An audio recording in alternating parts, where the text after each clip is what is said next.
You know, most of us really love practicing medicine. With the administrative burdens that are out there, we have to do something about those. And we live in this environment where we ought to be able to get that accomplished. Health insurance reform gets a big push at the Capitol this week with TMA support for a series of bills to improve coverage for patients and their doctors. Thanks for watching TMA's Legislative News Hotline for Friday, March 29th. This week, lawmakers consider a bill to strengthen requirements for health plan network directories. A graduate medical education bill aims to solve a problem to keep physicians who train in Texas here. The Texas House approves its budget plan for the next biennium. And the initiative to raise Texas tobacco use age takes an important step forward. But first, TMA throws its support behind a series of bills targeting health insurance practices that have frustrated patients and their physicians for years. Legislation to reform health insurance was front and center in committee this week. 4 bills submitted would change prior authorization and utilization review procedures that hamper the timely care of patients. As Marcus Cooper reports, doctors are calling for change. Go ahead, just relax. When a physician orders a prescription or a procedure, the patient's health insurance plan may have the last word. Many physicians believe health plans use prior authorizations and utilization reviews as a tactic to cut costs by denying some necessary treatments and medicines. This is ridiculous. It has to come to a stop. TMA President Dr. Doug Curran spoke in support of 2 remedies, both of them insurance reform bills by Dr. Representative Greg Bonin of Friendswood. House Bill 2327 would exempt physicians from many prior authorization requirements if they have a good approval record.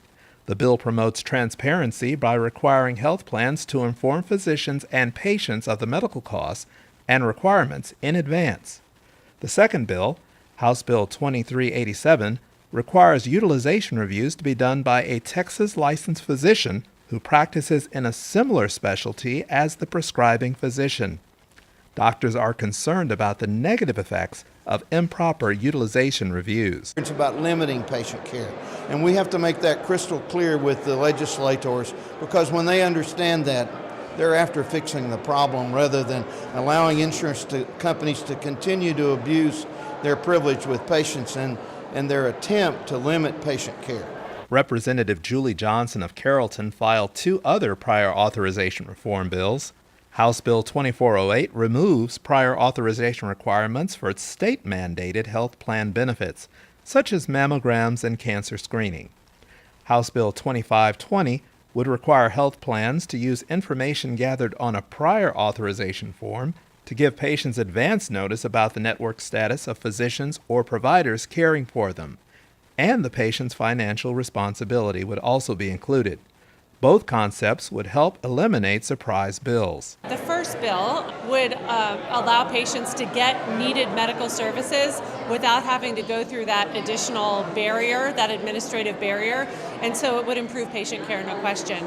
And the second bill would improve patient care because it heightens transparency in patients regarding their journey and their out-of-pocket costs. All of these proposed reforms, TMA trustee Dr. Ray Callis and other doctors say, would lift the burdens off their patients. Our overall goal as physicians is to be in network. There's less headaches, there's less stress, and we're not badgering the patients for money. All 4 bills designed to improve health insurance and help patients are pending in the House Insurance Committee. Back to you. In addition to her other health insurance reform bills, Representative Julie Johnson submitted another proposal to improve the accuracy of health plan network directories. House Bill 2630 would require network directories to clearly identify medical specialists who are in-network at in-network facilities. TMA board member and Dallas cardiologist Dr. Rick Snyder visited the Capitol Tuesday to tell the House Insurance Committee that TMA supports the bill and the push for accurate, updated network directories. HB 2630 would also help physicians make referrals to other specialists and reduce the chance of a surprise out-of-network balance bill for patients. Dr. Snyder says the bill is a common-sense solution. When patients actually do need needed care and their families, they will be able to independently go online and confirm that every member of their physician team is in network. This will give them peace of mind at a time that they really should not be worried about a balanced bill, but really getting healthy. Dr. Ray Callis, mentioned earlier, also testified in support of this bill. The committee left it pending. Again, those bills were heard in House Insurance, on which there are three familiar faces. They are TMA members Dr. Representative Greg Bonin and Tom Oliverson, and the most recently elected member of the Family of Medicine, Representative Julie Johnson, who we mentioned a moment ago. She's married to a TMA member physician. Earlier, Representative Johnson described her motivation as she serves on this committee. We are a critical mess in health insurance. And in my meetings with the speaker directly, he's like, I want you to go work on improving our health insurance system in Texas. Work on making it easier for people to get to the doctor. Of course, TMA physicians value having such great insight about medicine that she and the physicians bring to this important committee. Wednesday, the Senate Higher Education Committee heard testimony on a bill to improve graduate medical education in Texas. Essentially, the bill would close an unintended weakness in law.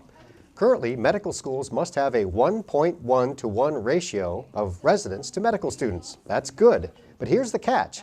That's based on the school's inaugural class, while most schools ramp up the number of students over some time. Some schools now have 4 times the number of students compared to their first cohort. That equals too few residency slots in the long run. Lubbock internist and TMA Council on Legislation member Dr. Cynthia Jumper testified in support of the bill, Senate Bill 1378 by Dr. Senator Don Buckingham of Lakeway. This bill, 1378 by Senator Don Buckingham, would fix that loophole and states that you now have to provide GME slots for the full intended class of all the new medical schools in the state of Texas. Okay, so Dr. Jumper told the committee medical schools do not produce physicians ready for practice. GME does. She said new medical schools should accommodate a larger number of residents so we do not lose those new doctors to other states. With that, Chair recognizes Dr. Zerwas to close. I'm proud of where we are and the bill that we are sending to the Senate. Mr. Speaker, I move passage. That's Dr. Representative John Zerwas, the House Appropriations Committee Chair, congratulating fellow House members just after midnight Wednesday night for passing its budget proposal. The House unanimously passed House Bill 1. The roughly 11-hour debate started midday Wednesday. Lawmakers had to consider more than 300 proposed amendments to the Chamber's spending plan for the next 2 years. On first analysis, here are a few highlights. The final tally is $251 billion over 2 years in state, federal combined spending, or $116.5 billion in state general revenue. The budget includes an amendment that would provide $15 million to help Texas extend Medicaid coverage for women up to a year after they give birth, if the bill proposing that extension passes. It also proposes spending $269.4 million to boost graduate medical education. That's an increase of 34% from the current budget and the highest level ever proposed. Most of the original amendments proposed were either withdrawn or moved to Article 11, sort of a wish list area in the budget where funds must be approved by the House-Senate Budget Conference Committee, which will meet later this session. A proposal for additional Medicaid payments for physicians and additional family medicine residency program funds both wound up in Article 11. Lawmakers also approved the supplemental budget to pay for expenses not covered in the state's current 2-year budget cycle. Most of the $9 billion Senate budget measure, Senate Bill 500, will pay for Hurricane Harvey recovery and health and human services programs.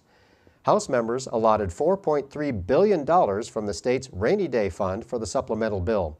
Another $2.7 billion comes from the state's general revenue, and $2.3 billion are federal funds. The bill allots $2.1 billion to fill a gap in the state's Medicaid program, which lawmakers intentionally underfunded in the current 2-year budget, and $6.1 million to the State Board of Pharmacy to improve the prescription monitoring program. That bill now returns to the Senate. Meanwhile, the Senate Finance Committee hashed out the Senate budget on Thursday. We will have more on their proposal in the coming weeks. A bill to stop tobacco sales to Texans under age 21 got a unanimous vote out of committee this week. The House Public Health Committee voted to pass House Bill 749 by Dr. Representative Zerwas. The bill has bipartisan support in the Texas House with 5 co-authors, including Committee Chair Senfronia Thompson of Houston. The bill raises the tobacco use age from 18 to 21 years of age. That's the age range, experts say, that teens get hooked on tobacco and then they stay addicted well into their adult years. The T21 bill heads to the House Calendars Committee to be scheduled for a possible House floor vote. The Senate companion bill, SB 21 by Senator Joan Huffman of Houston, awaits a vote in the Senate State Affairs Committee. Before we go, quick, schedule yourself now to join your colleagues next week for April's first Tuesdays at the Capitol. This is the third time this session hundreds of doctors, TMA Alliance members, and medical students will fan out across the Capitol to educate lawmakers on the issues important to medicine. That's Tuesday, April 2nd. That's all for now. Please share this video with your TMA member friends and get the latest updates from TMA Daily Hotline and Texas Medicine Today. With TMA's Marcus Cooper, I'm Brent Anir. Thanks for watching. Please join us again next week for TMA's Legislative News Hotline.